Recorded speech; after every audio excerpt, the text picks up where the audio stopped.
Treasure Island by Robert Louis Stevenson. Chapter 12. Council of War. There was a great rush of feet across the deck.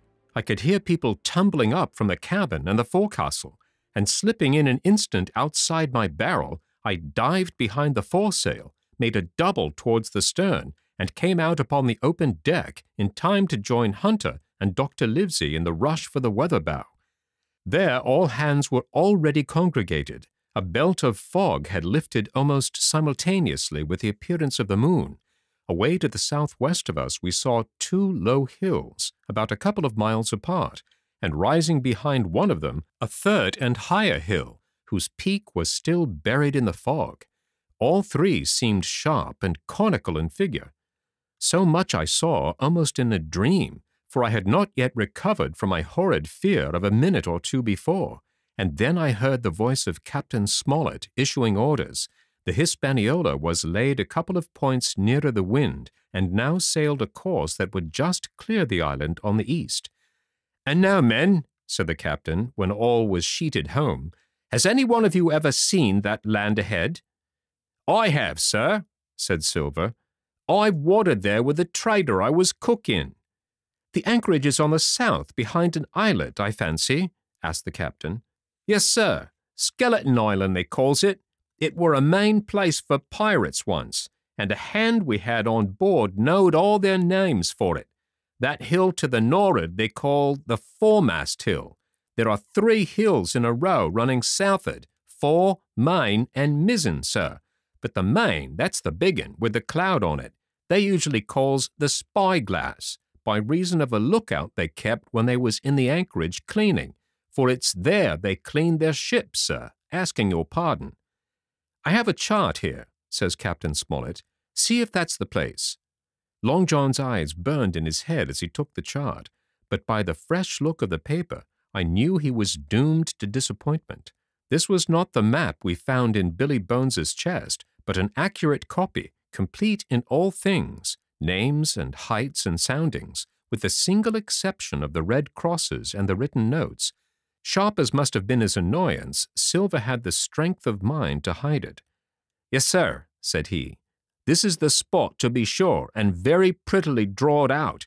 Who might have done that, I wonder? The pirates were too ignorant, I reckon. Here it is. Captain Kidd's anchorage. Just the name my shipmate called it. There's a strong current runs along the south, and then away nor'ard up the west coast. Right you was, sir," says he, "to haul your wind and keep the weather of the island. Leastways, if such was your intention as to enter and careen, and there ain't no better place for that in these waters." "Thank you, my man," said Captain Smollett. "I'll ask you later on to give us a help. You may go." I was surprised at the coolness with which John avowed his knowledge of the island, and I own I was half frightened when I saw him drawing nearer to myself. He did not know, to be sure, that I had overheard his counsel from the apple barrel, and yet I had by this time taken such a horror of his cruelty, duplicity, and power that I could scarce conceal a shudder when he laid his hand upon my arm. "Ah," says he, "this is a sweet spot, this island, a sweet spot for a lad to get ashore on. You'll bathe, and you'll climb trees, and you'll hunt goats, you will, and you'll get aloft on them hills like a goat yourself. Why, it makes me young again. I was going to forget my timber leg, I was. It's a pleasant thing to be young and have 10 toes, and you may lay to that. When you want to go a bit of exploring, you just ask old John, and he'll put up a snack for you to take along." And clapping me in the friendliest way upon the shoulder, he hobbled off forward and went below. Captain Smollett, the squire, and Dr. Livesey were talking together on the quarter-deck, and anxious as I was to tell them my story, I durst not interrupt them openly. While I was still casting about in my thoughts to find some probable excuse, Dr. Livesey called me to his side. He had left his pipe below, and being a slave to tobacco, had meant that I should fetch it. But as soon as I was near enough to speak and not to be overheard, I broke immediately. "Doctor, let me speak. Get the captain and squire down to the cabin, and then make some pretense to send for me. I have terrible news." The doctor changed countenance a little, but next moment he was master of himself. "Thank you, Jim," he said quite loudly. That was all I wanted to know, as if he had asked me a question. And with that he turned on his heel and rejoined the other two. They spoke together for a little, and though none of them started or raised his voice or so much as whistled, it was plain enough that Dr. Livesey had communicated my request, for the next thing that I heard was the captain giving an order to Job Anderson, and all hands were piped on deck. "My lads," said Captain Smollett, "I've a word to say to you. This land that we have sighted is the place we have been sailing for. Mr. Trelawney, being a very open-handed gentleman, as we all know, has just asked me a word or two, and as I was able to tell him that every man on board had done his duty, alow and aloft, as I never asked to see it done better, why he and I and the doctor are going below to the cabin to drink your health and luck, and you'll have grog served out for you to drink our health and luck. I'll tell you what I think of this. I think it handsome, and if you think as I do, you'll give a good sea cheer for the gentleman that does it." The cheer followed. That was a matter of course, but it rang out so full and hearty that I confess I could hardly believe these same men were plotting for our blood. "One more cheer for Captain Smollett," cried Long John when the first had subsided, and this also was given with a will.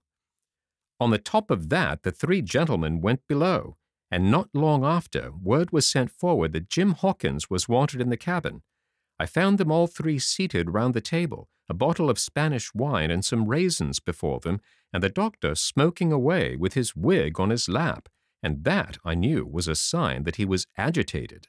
The stern window was open, for it was a warm night, and you could see the moon shining behind on the ship's wake. "Now, Hawkins," said the squire, "you have something to say. Speak up." I did as I was bid, and as short as I could make it, told the whole details of Silver's conversation. Nobody interrupted me till I was done, nor did any one of the three of them make so much as a movement, but they kept their eyes upon my face from first to last. "Jim," said Dr. Livesey, "take a seat." And they made me sit down at table beside them, poured me out a glass of wine, filled my hands with raisins, and all three, one after the other, and each with a bow, drank my good health and their service to me for my luck and courage. "Now, Captain," said the squire, "you were right and I was wrong. I own myself an ass, and I await your orders." "No more an ass than I, sir," returned the captain. "I never heard of a crew that meant to mutiny, but what showed signs before, for any man that had an eye in his head to see the mischief and take steps according. But this crew," he added, "beats me." "Captain," said the doctor, "with your permission, that's Silver, a very remarkable man." "He'd look remarkably well from a yardarm, sir," returned the captain. "But this is talk. This don't lead to anything. I see 3 or 4 points, and with Mr. Trelawney's permission, I'll name them." "You, sir, are the captain. It is for you to speak," says Mr. Trelawney grandly. "First point," began Mr. Smollett, "we must go on, because we can't turn back. If I give the word to go about, they would rise at once. Second point, we have time before us, at least until this treasure is found. Third point, there are faithful hands. Now, sir, it's got to come to blows sooner or later, and what I propose is to take time by the forelock, as the saying is, and come to blows some fine day when they least expect it. We can count, I take it, on your own home servants, Mr. Trelawney." "As upon myself," declared the squire. "3, reckoned the captain. "Ourselves make 7, counting Hawkins here. Now, about the honest hands." "Most likely Trelawney's own men," said the doctor, "those he had picked up for himself before he lit on Silver." "Nay," replied the squire, "Hans was one of mine." "I did think I could have trusted Hans," added the captain. "And to think that they're all Englishmen," broke out the squire. "Sir, I could find it in my heart to blow the ship up." "Well, gentlemen," said the captain, "the best that I can say is not much. We must lay to, if you please, and keep a bright lookout. It's trying on a man, I know. It would be pleasanter to come to blows, but there's no help for it till we know our men. Lay to and whistle for a wind, that's my view." "Jim here," said the doctor, "can help us more than anyone. The men are not shy with him, and Jim is a noticing lad. Hawkins, I put prodigious faith in you," added the squire. I began to feel pretty desperate at this, for I felt altogether helpless, and yet, by an odd train of circumstances, it was indeed through me that safety came. In the meantime, talk as we pleased, there were only 7 out of the 26 on whom we knew we could rely, and out of these 7, 1 was a boy, so that the grown men on our side were 6 to their 19.